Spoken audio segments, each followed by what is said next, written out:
రండి బాబు రండి, గొప్ప అవకాశం పోతే దొరకది. 2 రూపాయలు కాదు, 3 రూపాయలు కాదు, 10 రూపాయల మిత్తి ఇస్తాం. మీ దగ్గర ఉన్న పైకం అంతా మా కాడ పెట్టుర్రి, పెట్టిన దానికి 10 రూపాయల మిత్తి కొంచెం వర్రి.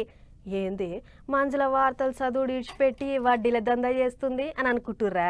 గీ దందా గురించి నాకేం ఎరక గాని ఓ తాన ఒకడు 10 రూపాయల మిత్తిస్తా అని పట్ట పగటిలే జనాలకు టోపీ పెట్టిండట. మరి గా ముచ్చటేందో చూడాలి కదా. చలో. కావాలి కావాలి కావాలి కావాలి కావాలి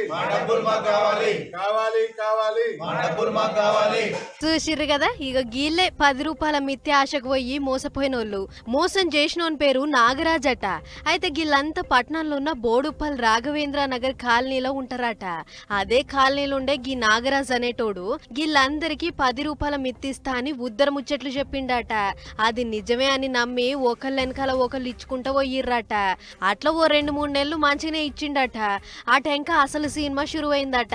పైసలేమాయే అని అడిగితే వీళ్ళ ముచ్చట్లు వాళ్ళకు, వాళ్ళ ముచ్చట్లు వీళ్ళకు చెప్పుకుంటా రేపు మాపు అని జరుపుతున్నాడట.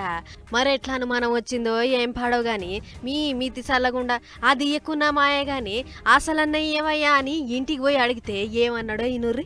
మేము డబ్బులు ఇచ్చామండి, మరి మీ వాడు ఇట్లా చేసిండో, నాకు ఇప్పుడు పీకల మీద ఉంది పరిస్థితి అని అడిగితే కథ నేను వచ్చిన వెంటనే భార్యకు ఆయన వెంటనే ఇమీడియట్ గా నేను చనిపోతున్నా, నేను పోతున్నా, పిల్లలు జాగ్రత్త అని బ్లాక్ మెయిల్ మెసేజ్ పెట్టేస్తే భార్య వచ్చి మేము మాట్లాడే దగ్గరకు వచ్చి నా మూడు చనిపోతా అని ఇట్లా బ్లాక్ మెయిల్ చేసేసరికి నేను కూడా ఎవరికో చెప్పుకోవాలి కదా. ఇప్పుడు ఇట్లాంటి పరిస్థితులు చెప్పడం జరిగింది. ఇవన్నీ జరిగిన తర్వాత ప్రతిదా ఇప్పుడు డబ్బులు ఇవ్వకపోవడం కాక నువ్వు రావడం వల్లనే అయింది, నువ్వే నా జీవితాన్ని నాశనం చేసినావు అంటే నా డబ్బులు తీసుకొని నన్ను అడగడం నాకు బాధ్యత లేదా అండి? ఆవు బరాబర్ ఉంటది. ఆయన 10 రూపాయల మిత్తి అనేది దాదాపు ఏడా లేదు.